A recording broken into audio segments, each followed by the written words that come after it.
प्यारे दोस्तों, अच्छी अच्छी कहानियाँ सुनने के लिए हमारे YouTube चैनल सोनिया दी वॉइस को सब्सक्राइब करें। मेरी शादी हो चुकी थी।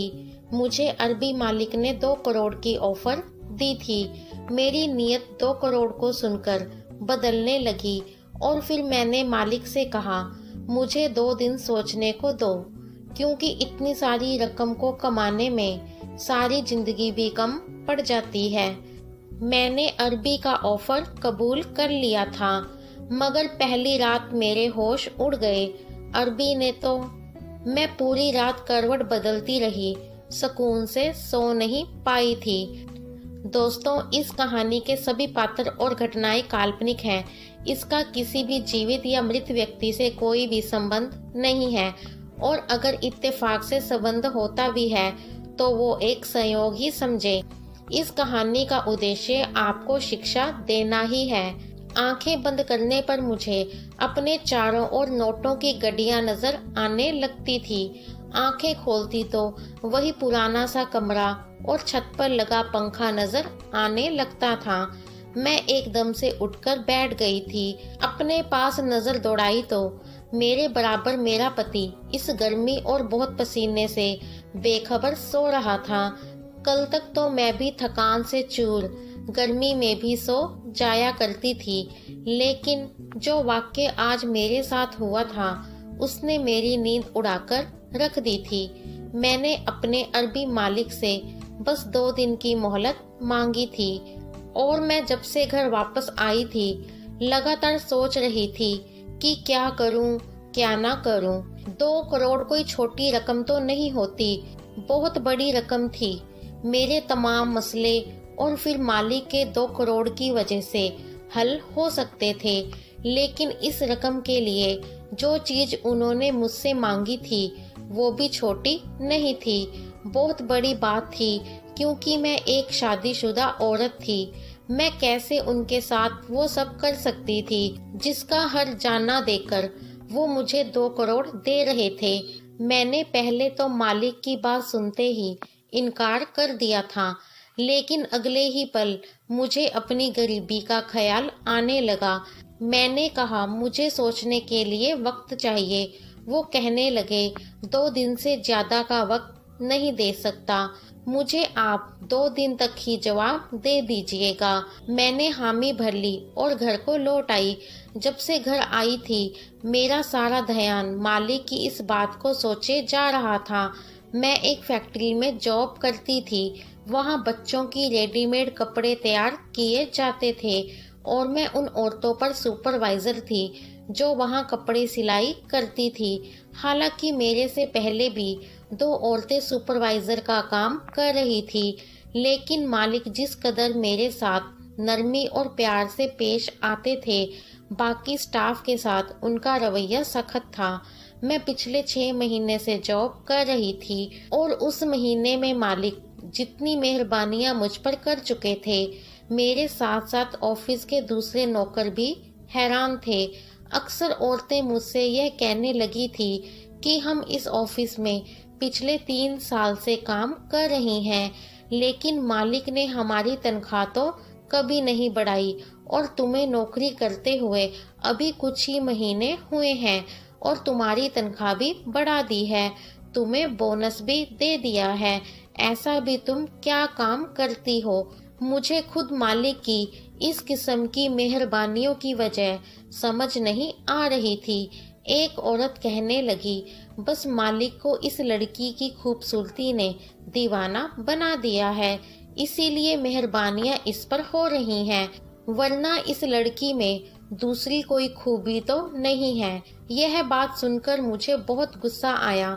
मैंने कहा, अगर मालिक मुझे तुम लोगों से ऊपर रख रहे हैं तो जाकर मालिक से पूछो, मुझ पर इल्जाम लगाने की जरूरत नहीं है। मैं भी चिल्लाकर बोली थी। मेरा लहजा तेज हुआ तो बहुत से स्टाफ के लोग जमा हो गए थे। औरतें भी मुझसे लड़ने लगी थी। यह बात मालिक तक पहुंच गई। जब सबके सामने मैंने सारी बातें बताई तो मालिक की घूरती नजरें सब औरतों पर थी और वो औरतें मालिक के तेवर देखकर शर्मिंदा हो चुकी थी। मालिक ने कहा कि इस फैक्ट्री का मालिक मैं हूँ, मेरी मर्जी है, मैं जिसकी चाहे तनख्वाह बढ़ाऊं। आप लोग कौन होते हैं किसी के चरित्र पर उंगली उठाने वाले। मालिक के गुस्से और लहजे पर सब औरतों की बोलती बंद हो गई थी। मालिक ने कहा, आइंदा किसी ने इस तरह की बातें फैलाने की कोशिश की तो मैं उसे नौकरी से निकाल दूंगा। मालिक की धमकी काम आ गई थी और मेरी जान को भी सुकून हो गया था, लेकिन शायद यह मेरी गलत सोच थी। चंद महीने बाद ही हकीकत जब मेरे सामने आई तो मैं चकराकर रह गई थी। एक दिन मालिक ने मुझसे कहा कि फैक्ट्री बंद होने के बाद मैं ऑफिस में ही रहूं, कहीं न जाऊं। उन्हें मुझे बहुत जरूरी बात करनी है। यह बात सुनकर मुझे हैरत हुई थी। जब तमाम वर्कर छुट्टी के बाद यहाँ नहीं रुकते थे तो मैं क्यों रुकती, और फिर वो भी अकेली, क्योंकि हुक्म सिर्फ मेरे लिए था। छुट्टी के बाद तमाम औरतें जा चुकी थी और दूसरे कर्मी भी जा रहे थे, लेकिन मालिक बड़े सुकून से अपने ऑफिस के कमरे में बैठे थे। मैंने जरा सा दरवाजे को खोला ताकि उनसे कहूं कि जो काम है मुझे बता दें, वरना मुझे भी छुट्टी दे दें। मेरी दस्तक पर मालिक ने मुझे अंदर आने की इजाजत दे दी, लेकिन मैं अंदर नहीं गई। मैं दरवाजा खोला और दरवाजे की दहलीज पर खड़ी हो गई। मैंने कहा, मालिक जी कहिए, क्या कहना है आपने? तो कहने लगे, यूं तो बात नहीं हो सकती, आप अंदर आकर यहाँ बैठें मेरे सामने, मुझे आपसे बहुत जरूरी बात करनी है। मैंने अपनी कलाई पर पहनी घड़ी की तरफ देखा और फिर गहरी सांस भरते हुए कुर्सी पर बैठ गई। लेकिन हैरत मुझे इस वक्त हुई जब मालिक ने कोई बात नहीं की, बल्कि वो तो मुझे बस गौर से देखे जा रहे थे और साथ साथ मुस्कुरा भी रहे थे। मालिक की नजरों से मैं कुछ अजीब सी सोच का शिकार होने लगी थी। उसके बाद जो कुछ मालिक ने मुझसे कहा, मेरा तो दिमाग खोल के रह गया था। कहने लगे कि आप वाकई ही बहुत खूबसूरत हैं, आपको देखकर तो मेरी तबीयत खुश हो जाती है। मालिक की ऐसी बात को सुनकर मैंने उन्हें बड़े गुस्से से देखा था। वो शर्मिंदा होने की बजाय मुस्कुराने लगे। मैंने कहा, आपको शर्म नहीं आती? मुझे आपकी नौकरी नहीं करनी। वैसे भी मैं इतनी देर तक यहाँ आपकी ये फिजूल बातें नहीं सुन सकती। मेरा पति घर पर पहुँच गया होगा, मेरा इंतजार कर रहा होगा। मेरे मुंह से ये सब बात सुनकर मालिक कहने लगा, क्या आप शादीशुदा हैं? मैंने कहा, जी हाँ। मैंने देखा कि ये सुनकर मेरे मालिक के चेहरे पर अजीब सी खामोशी हुई थी, लेकिन कुछ देर बाद पूछने लगा कि अगर आपका पति है और जॉब करता है तो फिर आप नौकरी क्यों कर रही हैं? मैंने कहा कि मेरे पति की तनख्वाह बहुत कम है, इसलिए मैं अपने पति को सपोर्ट करती हूँ, इसलिए नौकरी कर रही हूँ। हम दोनों कमाते हैं तभी हमारा घर खर्च चलता है। मेरी बात सुनकर वो बोला, ठीक है, आप जा सकती हैं, और अगर आपको मेरी कोई बात बुरी लगी हो तो मैं उसकी माफी मांगता हूँ। आप कल से ड्यूटी पर आ जाइएगा। वो काफी उदासी भरे अंदाज में कह रहे थे। मैं उठकर उसके ऑफिस से बाहर चली गई। मेरा पति भी नौकरी करता था और मैं भी। हमारी शादी को 1 साल हुआ था, लेकिन हमारी अभी तक कोई औलाद ना थी। हम चाहते थे कि पहले दोनों नौकरी करके अपना घर खरीद लें। इस मामले में हम दोनों पति पत्नी की एक ही सोच थी। कुछ दिन तो मालिक खामोश रहा, लेकिन कुछ दिन बाद उसने मुझसे कहा कि वो मुझसे बहुत जरूरी बात करना चाहता है। मैंने कहा, क्या आप मुझसे क्या बात करना चाहते हैं? वो कहने लगा कि मैं बहुत मजबूर हूँ, अगर आप मेरी मजबूरी हल कर दें तो मैं आपकी परेशानी को दूर कर सकता हूँ। मैंने पूछा कि आपकी बात का मतलब नहीं समझी। फिर जो बात उसने मुझे बताई, यह सुनकर मेरा दिमाग चकरा गया। उसने कहा कि वो मुझे अभी के अभी 2 करोड़ की रकम देने को तैयार है, लेकिन मैं बदले में मुझे उसकी बात माननी पड़ेगी। वो बात इतनी मामूली सी तो ना थी जो मैं मान जाती। पहले तो मैंने झट से इनकार कर दिया, लेकिन मुझे उसने कहा कि इस बात पर सोचकर जवाब दो। मैं सोच में पड़ गई थी, क्योंकि यह रकम बहुत बड़ी थी और मेरी जरूरत और मसले का हल भी था। इसलिए मैंने 2 दिन की मोहलत मांगी। फिर जैसे ही मैं उठकर उसकी ऑफिस से बाहर जाने लगी, उसने मुझसे कहा कि वह 2 दिन से ज्यादा का टाइम मुझे नहीं दे सकता है। मैं उस 2 दिन के अंदर अंदर उसे जवाब दे दूं। मतलब ये था कि मुझे अब अपने पति से यह बात करनी थी। अब तक हम दोनों पति पत्नी एक दूसरे का साथ दे रहे थे और एक दूसरे को समझकर अपने हालात को बेहतर बनाने के लिए दोनों ही दिल और जान से मेहनत कर रहे थे। लेकिन अब तो बात मुझे अपने पति से करनी थी। वो छोटी नहीं थी। मुझे 80% इस बात पर यकीन था कि वो इनकार कर देंगे। बस 20% की उम्मीद थी कि शायद मान जाएं और मुझे समझने की कोशिश करें। अगर मेरा पति मेरी बात मान जाता तो बस 1 साल की बात थी। उसके बाद तो हम माला माल हो जाते और बड़ी खुशहाल जिंदगी जी सकते थे। लेकिन वो बात इतनी भी आम नहीं थी। नहीं, मैं अपने पति से बेझिझक होकर कहती। मुझे तो ये भी डर था कि कहीं गुस्से में वो मेरे मुंह पर थप्पड़ ही ना मार डाले, क्योंकि बात उसकी इज्जत पर जाकर लगती और कोई भी मर्द अपनी इज्जत पर ऐसी बात बर्दाश्त नहीं करता। मेरी पूरी रात आंखों में गुजरी थी। मैं बस यही सोच रही थी कि पति से कैसे बात करूं। मेरे पास तो 2 दिन थे जिसमें मुझे एक ऐसा फैसला करना था। हमारे खर्चे ज्यादा थे और पैसे कम थे। जो हमारी हालत थी, हम तो दोनों मिलकर काम करते थे, तब जाकर महीना गुजरा था। इस तनख्वाह से हम कभी भी अपना घर नहीं बना सकते थे। हालांकि मैं मेहनत इसलिए कर रही थी ताकि पैसों को जमा करके हम अपना खुद का घर खरीद सकें। मैं फैक्ट्री में भी गायब दिमाग से हो गई थी और दिमाग बस एक ही बात को सोचे जा रहा था कि ऐसा क्या करूं कि मेरा पति मेरी बात मान जाए। रात को मैंने अपने पति के पसंद का खाना बनाया था। उसे देखकर तो उनका चेहरा चमक सा गया था। फिर कहने लगे, ये चीज मत बनाया करो, महंगी चीज बनाती हो। हमारे घर के हालात कैसे हैं, यही पैसे हमारे 4 दिन का सादा खाना बनाने में लगते हैं। तुमने 1 दिन में ही इतना अच्छा खाना बना लिया है। उसने प्लेट में खाना उतारते हुए कहा था। मैंने कहा कि क्या हम सारी जिंदगी यही सोचते रहेंगे कि यहाँ से पैसे बचा लें तो वहाँ काम आ जाएंगे। कभी ये नहीं सोच सकते कि हम बिना सोचे समझे पैसा खर्च करें, जो चीज चाहे खाएं, जो चीज चाहे खरीदें। मेरी बात सुनकर वो कहने लगे, हालात तुम्हारे सामने ही हैं, हमारे नसीब में यह सब ऐसा नहीं है। उसने रोटी का निवाला तोड़ा और खाने लगा। मैंने कहा कि मुझे एक ऑफर हुई है कि अगर तुम मेरा साथ दो तो हम 1 साल में करोड़पति हो सकते हैं। मेरी बात सुनकर वो खाना खाना भूल गया था। कहने लगा, क्या कहा तुमने?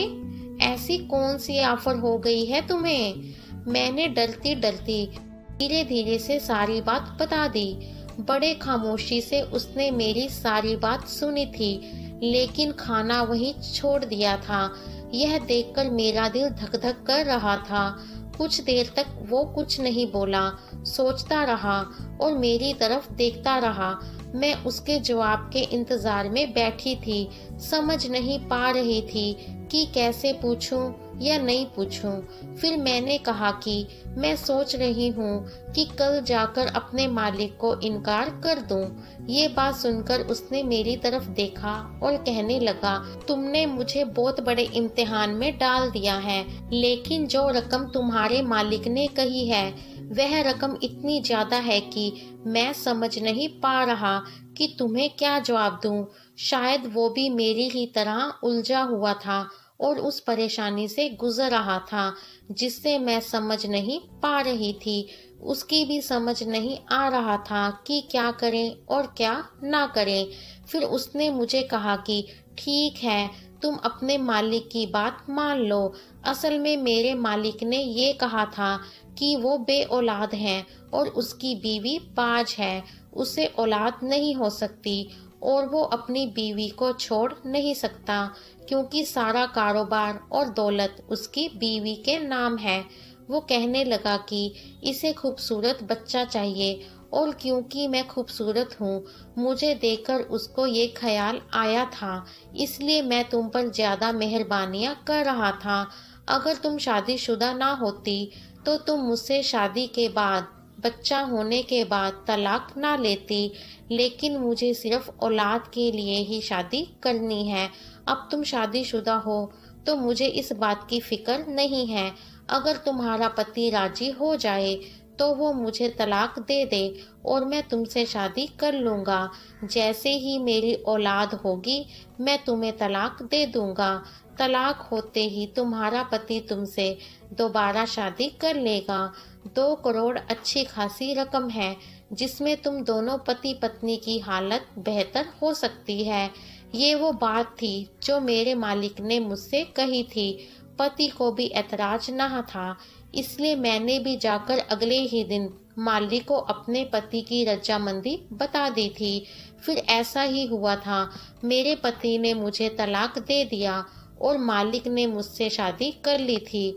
इस दौरान मालिक मुझे अपने घर ले गए थे। उसकी बीवी बहुत खूबसूरत थी, लेकिन मुझे देखकर अपने चेहरे का रंग बदल लेती थी। मेरा मकसद भी पैसों को वसूल करना था। अभी मेरी शादी को 2 महीने ही गुजरे थे कि मैं उम्मीद से हो गई। मुझे तो खैर इस बात से कोई खास खुशी हासिल नहीं थी क्योंकि मालिक मेरी मजबूरी था, मेरा प्यार नहीं। मुझे अभी भी अपने पति से ही मोहब्बत थी, लेकिन मालिक बहुत खुश था। वो मेरा पहले से बहुत ज्यादा ख्याल रखने लगा था और उसकी बीवी भी बहुत खुश थी। वो मेरे खाने पीने का बहुत ख्याल रखती थी। खुद मुझे अपने सामने जूस पिलाती, कभी दूध पिलाती, मेरी दवाइयाँ मुझे वक्त पर देती थी। मैं दिन ब दिन महीने गिन गिन कर गुजार रही थी ताकि जल्द से जल्द औलाद हो जाए और मेरी जान छूट जाए, मुझे पैसे मिले और मैं अपनी जिंदगी में ऐसे अपने पति के साथ गुजारा करूं और फिर अपने पति से औलाद पैदा करूं। जब भी मैं अपने पति को फोन करती तो वो बेहद उदास हो जाता था। कहने लगता, मैंने तुम्हें यह कह तो दिया, लेकिन मुझे यह सब सहन नहीं हो रहा है। मुझे एहसास हो रहा है ये कोई मामूली सी बात हरगिज नहीं थी। मैं उसे कहती, अब तो बहुत कम वक्त रह गया है, बस कुछ ही महीना की बात है। जैसे ही औलाद होगा मालिक मुझे तलाक दे देंगे और मैं फिर तुमसे शादी कर लूंगी और हमारी जिंदगी की तमाम मुश्किल दूर हो जाएगी। हम बहुत खूबसूरत सा घर खरीदेंगे जिसमें हम हर ऐशो आराम से जिंदगी जिएंगे, गाड़ी लेंगे, घूमेंगे फिरेंगे। मेरी बात सुनकर वो फोन बंद कर देता था। मेरी आंखों में तो जैसे वो ख्वाब सजने लगे थे। जैसे जैसे वक्त गुजर रहा था मैं यही सोचती जा रही थी कि 2 करोड़ मुझे कैसे खर्च करनी है। फिर वो वक्त आ भी गया था। मेरा इंतजार खत्म हुआ। मैंने एक बेटे को जन्म दिया था। बेटे के पैदा होते ही मैंने उसे मालकिन के हवाले किया और खुद अपने पति के पास चली गई। लेकिन घर के दरवाजे पर दस्तक देते मेरे हाथ थक गए थे, लेकिन किसी ने दरवाजा ही नहीं खोला। मैंने मोहल्ले वालों से कहा, दरवाजा तोड़ दे। मुझे पता था कि मेरा पति इस वक्त घर में ही होता है, कहीं नहीं जाता, फिर वो क्यों दरवाजा नहीं खोल रहा था। मेरा दिल बहुत डर गया था। मोहल्ले वालों ने जैसे ही दरवाजा तोड़ा तो मेरा पति सहन में गिरा पड़ा था। मैंने चीखना चिल्लाना शुरू कर दिया, लेकिन बहुत देर हो चुकी थी। वो मेरा गम बर्दाश्त नहीं कर पाए थे, तो वो इस दुनिया से चल बसे थे। मैंने रोते हुए 4 दिन गुजार दिए थे। मेरे पास कोई रास्ता नहीं बचा था सिवाय उसके कि मैं मालिक के पास वापस चली जाती, उसे कहती कि वो मुझे सहारा दे, क्योंकि मैं उसके बेटे की माँ हूँ। लेकिन जैसे ही मैं मालिक के घर पहुंची, मालिक बहुत खुश था। अपनी बीवी को अपने गले लगाकर अपने बेटे को भी गोद में उठाकर प्यार कर रहा था। मुझे देखकर मुस्कुराने लगा, कहने लगा, बहुत जल्दी थी तुम्हें अपने पति के पास जाने की। हमारे अपने 2 करोड़ का चेक तो ले जाती, जिसके खाते तुमने ये सब किया है। उसने जेब से चेक निकालकर मुझे थमा दिया था और साथ में एक पेपर भी। कहने लगा, यह तुम्हारा आजादी का फरमान है। मैंने तुम्हें तलाक दे दी है, तो तुम जा सकती हो। यह सुनकर तो मेरे दिमाग से धमाके होने लगे। पैसे तो आ गए, लेकिन मैं बेसहारा हो गई थी, अकेली रह गई थी। जिसकी खातिर मैंने इतना बड़ा कदम उठाया था, ना तो वो पति ही रहा और ना ही मैं मालिक की शादी में रही थी। इस लालच ने मुझे मेरा साथ ही छीन लिया था। इसलिए कहते हैं, इंसान को लालच में कोई कदम नहीं उठाना चाहिए। दोस्तों, कहानी आपको कैसी लगी? कमेंट बॉक्स में अपने विचार हमारे साथ जरूर शेयर करें। कहानी को लाइक, शेयर और चैनल को सब्सक्राइब करना बिल्कुल भी ना भूलें। मिलूंगी नई कहानी के साथ। धन्यवाद।